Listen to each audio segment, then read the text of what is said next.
What inspired me to do this particular recipe was the memory of my mom finishing up dinner as we got home from school. I still remember the smell of rice and the enchiladas. When looking back, I can definitely say that the women in my family have had a huge role in my life, especially through their cooking. My grandmothers and my mother are all known for their delicious cooking.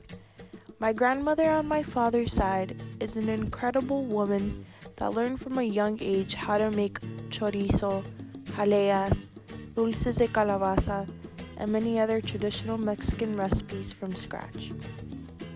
Back then in Mexico, making food was a way to provide an income for your family, as well as create long-lasting friendships. My grandmother on my mother's side also began cooking at a very young age.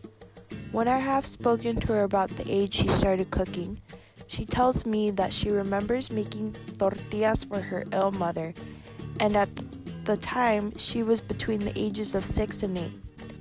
Here in America, my grandmother also cooked for fundraisers at a local high school. She would cook large quantities of charro beans and rice. Sometimes she would even make potato salad. Aside from my grandmothers and my mother, my grandfather on my mother's side was known for his cooking as well. He was well known for his delicious, juicy brisket. My grandfather believed that if you talked to your food kindly, then the food would taste delicious. Otherwise, your food would not taste pleasant. My mother has always been a role model to me in everything, especially when it comes to cooking. My mother taught herself how to make the food my family eats today, and I admire her for that.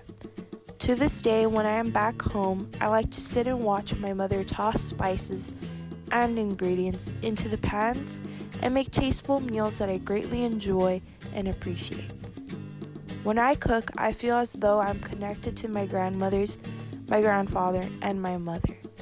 Unfortunately, I do not remember the last time I went to Mexico.